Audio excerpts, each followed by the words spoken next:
Revenge porn is what we call non-consensual pornography. It is the distribution of sexually graphic or intimate images of individuals to others. And it can happen when those images were given by consent. So if you take an intimate picture of yourself for your current boyfriend, girlfriend, or partner and text it, or if an image is taken without their consent, so without someone knowing. And both of those images can turn into revenge porn when, say, a jilted lover distributes those images after the end of the relationship in order to embarrass you or harass you. Revenge porn is a problem overwhelmingly for women because it not only embarrasses you, but it subjects you to hate, harassment, and stalking. It has subjected women to incidents of rape. Many people can lose their jobs and face educational as well as professional negative consequences. But more so than that, it leads to depression, anxiety, thoughts of suicide, and in certain cases, when women have been victims of revenge porn, they have receded from public life.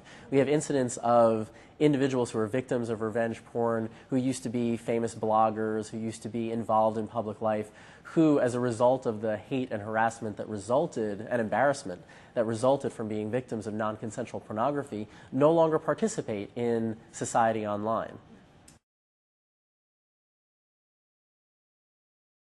Well, there are several reasons why current law doesn't fix the problem of revenge porn.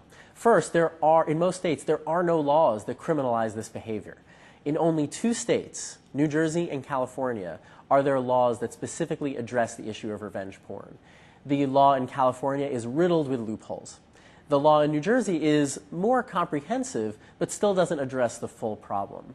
And if you wanted to address this problem through tort law, for example, by going after the distributor of the image through a violation of your privacy, for example, this highlights one of the problems with privacy law today.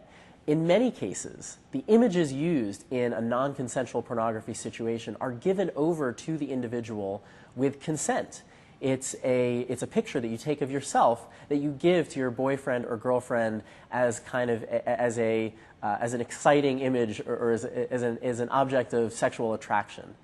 Because you consented, because you gave that image to your partner, current privacy tort law does not consider further distribution of that image a violation of your privacy because you gave it over to someone.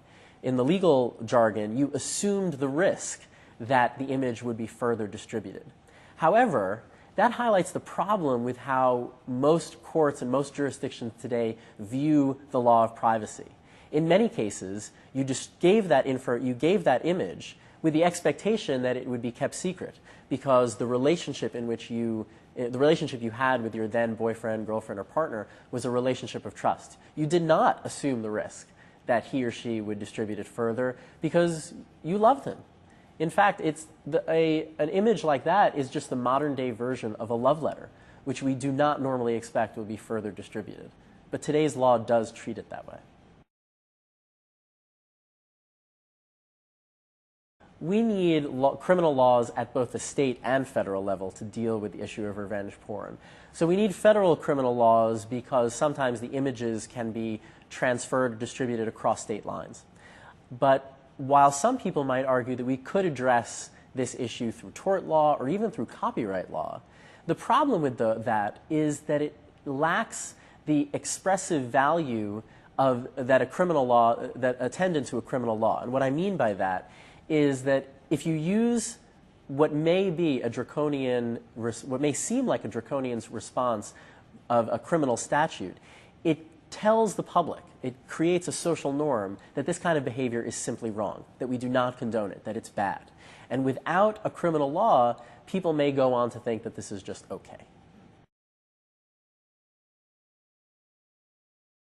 We can craft a reasonable statute that may include all types of penalties. But this behavior is no different when it comes down to the effects that it has on the individual and the effects that it has on society. It is no different than harassment, stalking and has all of the same negative effects that those admittedly criminal behaviors do have. And jail time may be associated with stalking and harassing victims.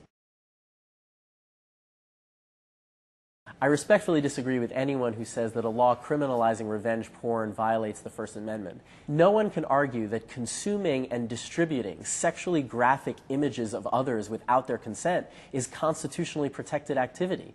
There's no First Amendment case that says so, and there is no judge, I think, that would be willing to interpret current First Amendment jurisprudence to say so.